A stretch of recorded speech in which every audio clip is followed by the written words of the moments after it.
Closer look now at how Tiananmen is remembered and what has changed in China since then. Jamie Metzl, Senior Fellow at the Atlantic Council and a former executive with the Asia Society. Thanks so much for being with us, Jamie. You know, I wanted to, first of all, just start and make that point again. There is no doubt that our signal in China is blacked out because we are reporting on Tiananmen. You just have to say the word on air and you're blacked out by the censors. What was the significance to you of that defence minister speaking out publicly? What did that mean? Well, at least there was a reference to the existence of the Tiananmen Square incident. But basically, China has whitewashed not just this aspect of its history, but some really even more terrible things that were done by the communist leadership, including the death and essentially murder of up to 50 million people under Mao. So this is a system and a government whose legitimacy is based on these kinds of lies and fabrications. So I guess you could say, well, that he recognized publicly that Tiananmen Square incident existed at all could be something that's positive. It's really unfortunate. How much of a threat was Tiananmen to the Chinese leadership? You know, how concerned were they? I mean, doing what they did would indicate they were pretty worried. They were pretty worried, and they had a good reason to be worried, because this was at the end of the Cold War.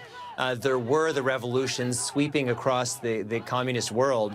And China's leaders had every reason to believe that if they didn't reform, they would be next. And so they faced a very critical choice, which is, do they crack down on the protesters, or do they actually listen to the protesters, who were, in all cases, patriotic Chinese who were trying to offer an alternative, not a complete alternative, but a different way forward for China. So that decision was made. The protesters were crushed. And that's why we live in this world now where inside of China, you can't speak freely about these very sensitive political issues. I was going to ask you that. What is the level of dissent in China today? Did the protest change anything, or has the leadership hardened perhaps even further? Well, it goes back and forth. So right now, there's a period of tightening under Xi Jinping. And so probably people, if you're just talking in the privacy of your own home, some people can and do talk about Tiananmen Square. But the second you go out publicly in any way, whether it's meeting publicly in groups, whether it's sharing information on social media, then you are considered by the state to be threatening the state. And the Communist Party and the state behind it are being extremely brutal and aggressive in cracking down at even the slightest hint of dissent. I wanted to call attention to a tweet you put out just before this interview, actually, and I caught it as well, and I'll put it up for people. You say this: incredible that China's defense minister told the Shangri-La dialogue that China has never provoked a war or conflict, taken land or invaded another country. And then you make a point. Please speak to it.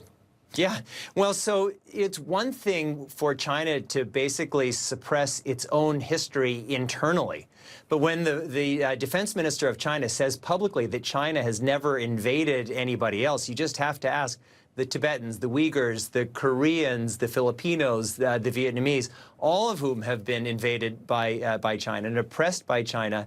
And you just realize that it's just a lie. And the Chinese Communist Party has certainly done a lot to assist the development, economic development in China, but it's based on lies and fabrications and half-truths. And it's one thing to force lies inside of China, but it's bad on us if we let China force lies on us. Yeah, Korea, Vietnam, you're right, there's a few.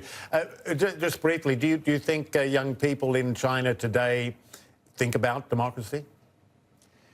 Some do and some don't, but the propaganda machine of the Chinese Communist Party is extremely strong. So there's been certainly a suppression of the kind of voices that could have grown and amplified over the years. But it's also true that when, from the perspective of China, even Asia more broadly, when you look at democracies like the United States, like the United Kingdom, we aren't exactly providing the best models of what democracies can be. And so democracy is a wonderful system. I certainly believe in it personally. But if we would like to create a model that people in places like China can aspire to, we better work on strengthening our democracies here at home, and to have a president of the United States who in many ways is attacking democracy, who's calling the media the enemy of the people, That's really difficult. How do we talk about China suppressing its media when that's the message coming out of the White House? Really, really well put. Jamie Metzl, pleasure as always, sir, Senior Fellow at the Atlantic Council. I want to point out too, also the author of a new book, Hacking Darwin. Jamie, thanks. Let's talk again soon. My pleasure, Michael.